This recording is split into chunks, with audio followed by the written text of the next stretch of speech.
Bonjour à tous, aujourd'hui nous allons parler du DHCP. Le DHCP signifie Dynamic Host Configuration Protocol.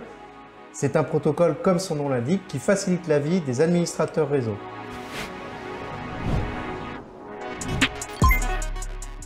Tu vois Hubert, là je suis sur internet. Ah ouais? J'avais envie de regarder trouver une recette italienne justement.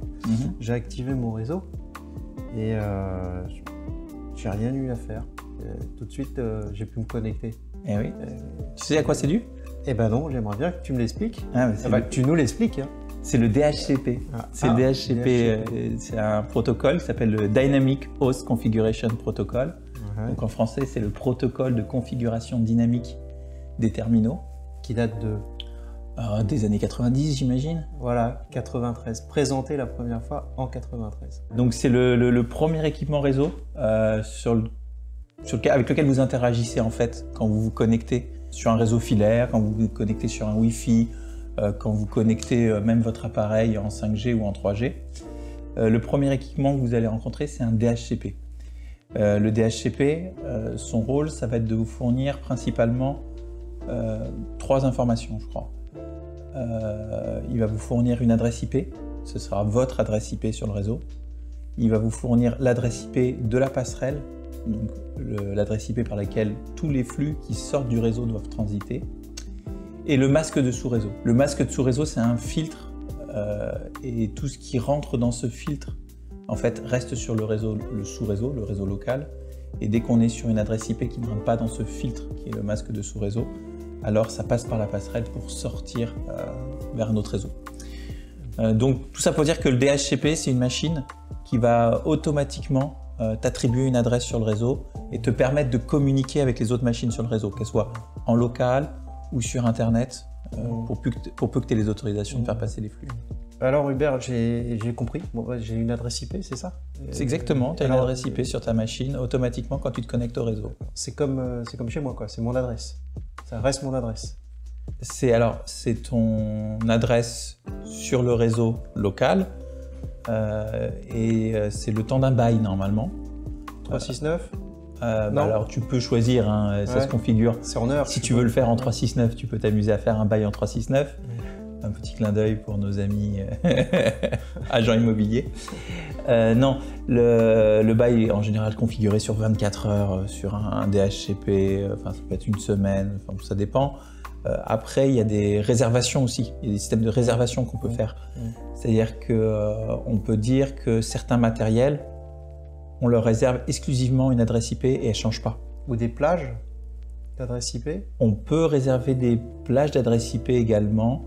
Mais en général, on va réserver une plage d'adresse IP qui va être allouée au DHCP et le DHCP ira piquer des adresses dans cette plage.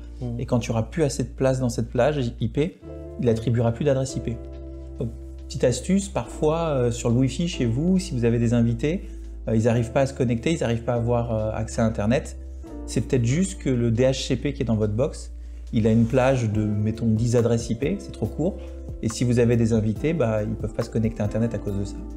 Parce qu'ils sont trop nombreux. Parce qu'ils sont trop nombreux, ouais. Ça peut être une... J'ai déjà débugué des trucs comme ça. Ah oui. Un truc qui est assez intéressant avec le DHCP, c'est d'un point de vue sécurité, par un peu de sécurité informatique. Bien sûr.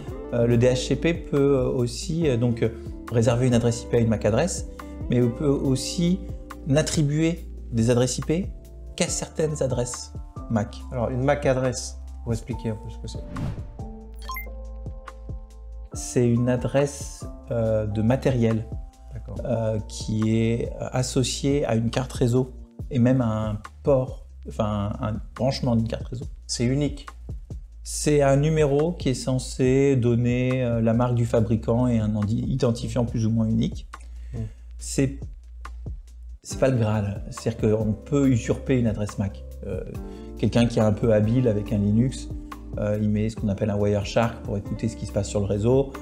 Il voit les trams passer, il voit les adresses MAC des ordinateurs qui sont connectés sur le réseau et il peut très bien usurper une adresse MAC. C'est pas quelque chose qui est gravé, immuable.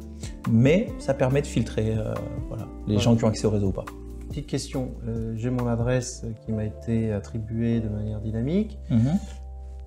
Je sors, je vais faire un tour, je reviens. Je récupère mon adresse parce que je suis toujours la même, parce que je suis toujours dans le bail, ou j'en ai une nouvelle, comment... Ça va surtout dépendre comment c'est configuré, comment l'administrateur a configuré le DHCP. A priori, si je sors, que quelqu'un d'autre s'est connecté, il y a de fortes chances qu'il ait récupéré mon adresse IP. Quand je reviens, j'aurai la suivante. Sauf si on est sur un cas de figure où en effet l'adresse IP est associée au matériel, qui est une réservation de fait. Dans ce cas-là, mon matériel va être reconnu, je récupérerai toujours la même adresse IP. J'ai compris qu'avec le DHCP, on pouvait restreindre l'accès au réseau à certaines machines. Exactement. Sur le volet sécurité. Est-ce qu'il y a d'autres avantages? Par exemple, je pense à des entreprises qui ont des centaines, voire des milliers de postes informatiques. Il y a un avantage à utiliser un DHCP?